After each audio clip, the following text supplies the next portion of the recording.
더 구체적으로 이야기하면 바로 이방인들에게도 너희가 먹지 못하겠다는 부정하고 부정하다고 생각한 그 음식을 너희가 잡아먹으라는 의미는 이제 복음이 누구에게도 들어간다. 이방인에게도 복음이 들어갈 것이라는 사실을 이 베드로가 환상 중에 본 이 사건을 통해서 지금 가르쳐주고 있습니다. 그러니까 얼마나 유대인들의 상인사상이요 이방인들을 부정하게 생각하고 자기들은 하나님의 거룩한 백성으로서의 긍지와 자부심을 가졌잖아요.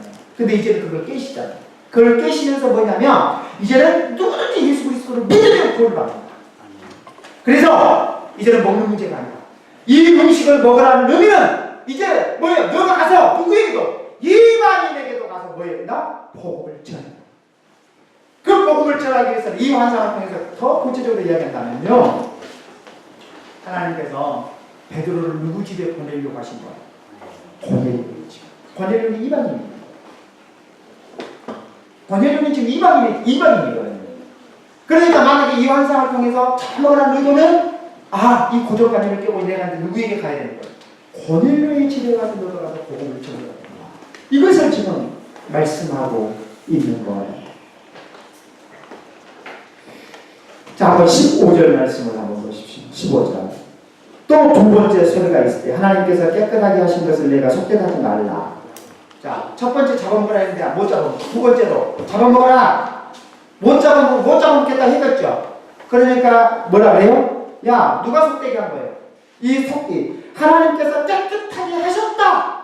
하나님께서 구약의 어떤 레위기의 말씀을 따라보면 정말 이거 잡아먹을 수 없는 것인데 하나님께서 뭐 하셨다래요? 깨끗하게 만들었다. 깨끗하게 만들었는데 왜 못 잡아먹겠다고 하냐? 잡아먹으라, 깨끗하지 말라. 이렇게 두 번째. 세 번째 그 이야기가 진행되고 있어요. 16절 말씀에 보면, 자, 그러면 우리가 여기 세 번째까지 이렇게 말씀하고 있다는 내용을 보면 뭐예요? 분명히 지금 이 사건을 통해서 하나님께서 베드로에게 무엇을 요구하신가를 좀 볼 수 있는 것. 특별히 우리가 사도행전 10장 28절을 한번 봐보십시오. 자, 이르되 유대인으로서 이방인과 교제하며 가까이 하는 것이 위법이다. 그죠? 유대인으로서, 그러니까 지금 베드로는 유대인이잖아요. 유대인으로서 이방인과 교제하는 것은 마치 구약에 부정하다고 생각하는 음식을 잡아먹는 것과 똑같기 때문에 안 된다는 거. 근데 오늘 여기 말씀해 보면 이 몸인 줄 알지만 하나님께서 뭐예요? 속된 하지만 깨끗하게 했다. 그러니까 어떤 면에서 보면 지금 고넬료의 집에 우리 하나님께서 누구를? 베드로를 고넬료의 집에 보내기 위해서 지금 이 사건을 좀 보여주고 있는 거죠. 사랑하는 믿음의 성도 여러분, 지금 복음이 9장까지는 누구에게 전해졌다고요? 유대인에게. 10장에 와서는 유대인의 벽을 넘어서 어디까지 갔어요? 이방인. 여러분이 잘 아셔요. 우리가 신앙생활 우리만 하면 됩니까? 우리만 앉아서 예배드리고 우리만 하나님의 말씀 들으면 된가요? 아니면 이제는 그 복음이 넘어서 믿지 않는 자들에게 전해져야 됩니까? 믿지 않는 자들에게 전해져야. 이 사명을 누구에게 주고 있어요? 베드로에게 주고 있잖아요. 그럼 우리도 복음을 전해야 돼, 안 전해야 돼?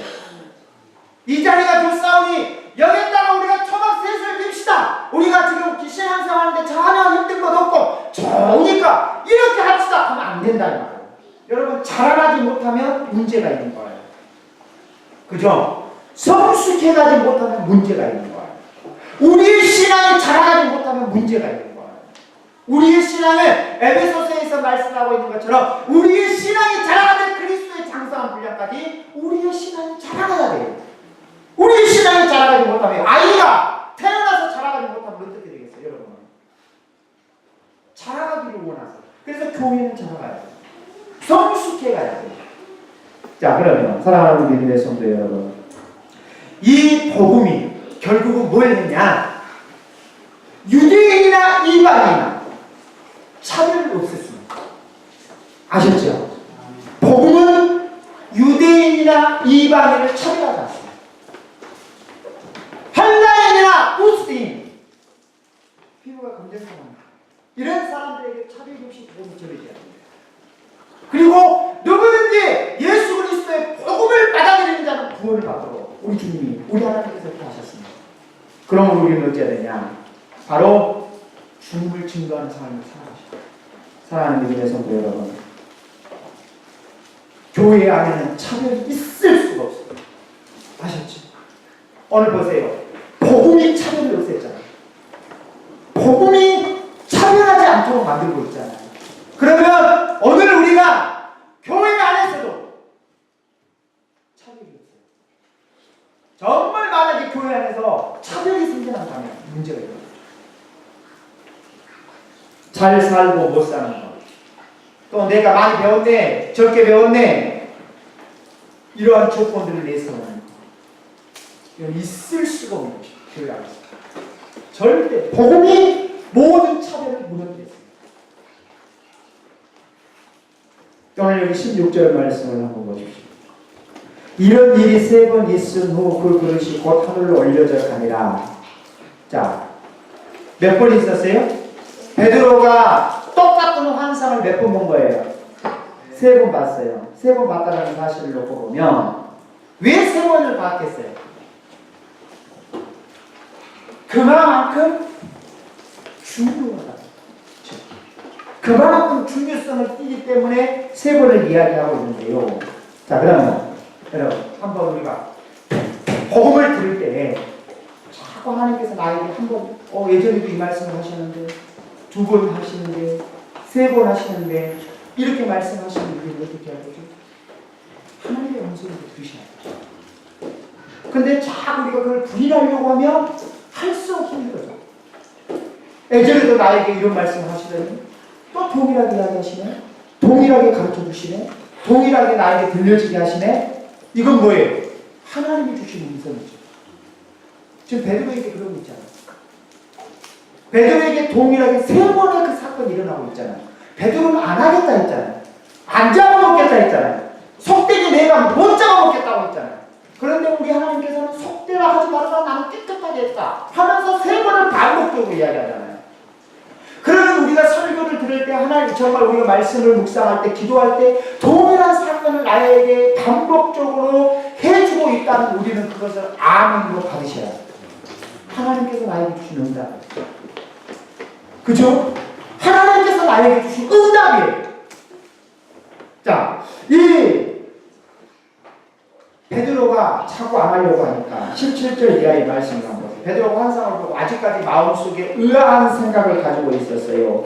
의아한 생각을 가지고 있었을 때 마침 고넬료가 보내는 사람들이 노크를 하고 베드로를 만나는데 이 베드로를 만났을 때, 자 19절에 한번 보실래요?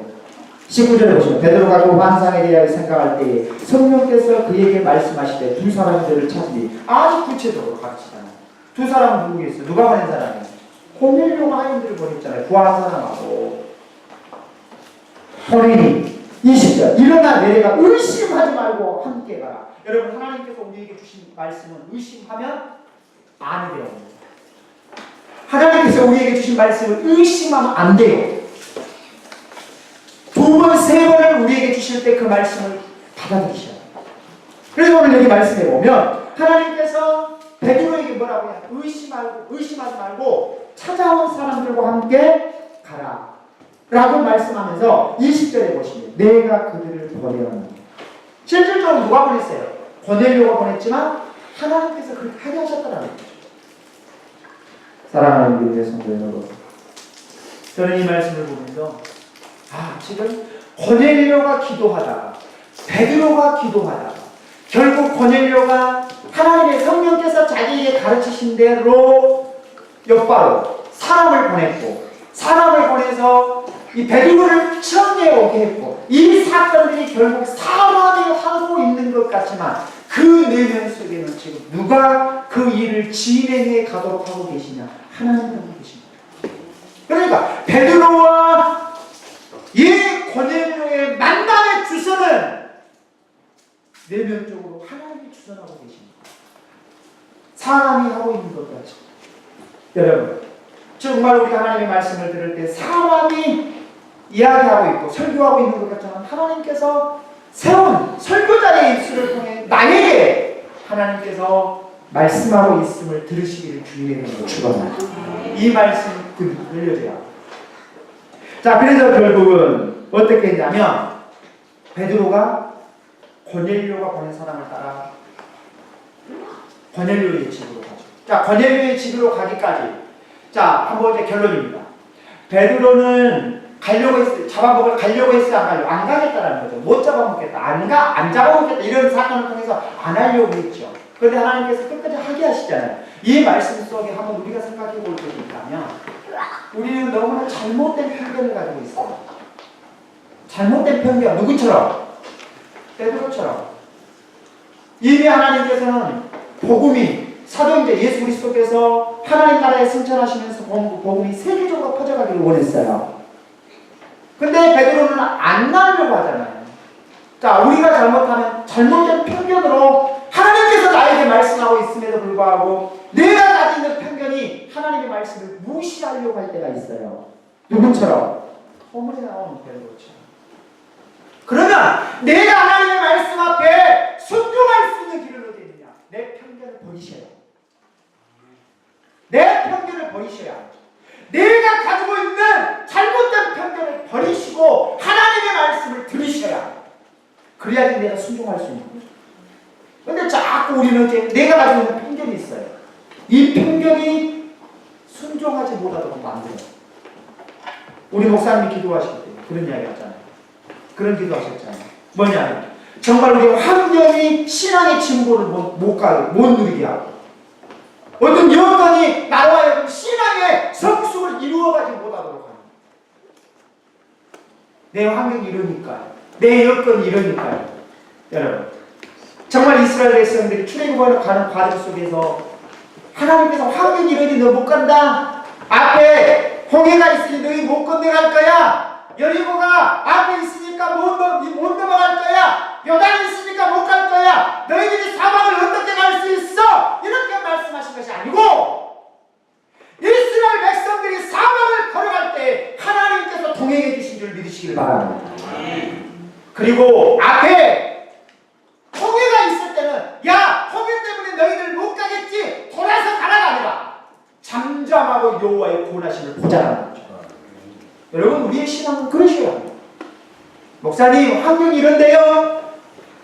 내 앞에 이런데 내가 뭔가를 해놓고요. 이게 아니고 하나님 내 환경이 이런다 할지라도 내 여건이 이런다 할지라도 이제는 내가 가지고 있는 편견을 버리고 주님 앞에 기도하면 주님은 꾸짖지 아니하시고 우리에게 모든 것들을 허락할 것입니다. 라는 믿음을 가지고 기도하며 나아간다면 분명히 하나님께서 이 시대에 우리 교회와 저와 여러분들을 탁월하게 사용하실 줄 믿으시길 바랍니다. 그래서 오늘 말씀처럼 차별을 벗어나시죠. 정말 차별을 넘어서 복음을 전하시죠. 차별을 넘어서 우리가 그리스도 안에서 한 몸을 이루셔요. 우리는 교회 안에서 절대 차별이 없음을 우리가 아시고 어떻게 우리가 이 차별의 벽을 넘을 수 있느냐? 하나님의 말씀입니다. 복음이 차별을 없었던 거죠. 저와 여러분들이 하나님의 말씀을 가지고 서로 그리스도 안에서 한 몸을 이루고 이 시대에 주신 사명, 복음을 증거하고 하나님의 뜻을 이루어가는 일이 저와 여러분들이 한 몸이 되어 한 뜻을 이루어가는 주님의 뜻을 이루어가는 이 시대에 탁월한 사역자들이 될 수 있으시기를 주님의 이름으로 축원합니다. 끌어가신 주님 감사합니다. 오늘 주신 말씀들을 가슴에 헤아리게 하시고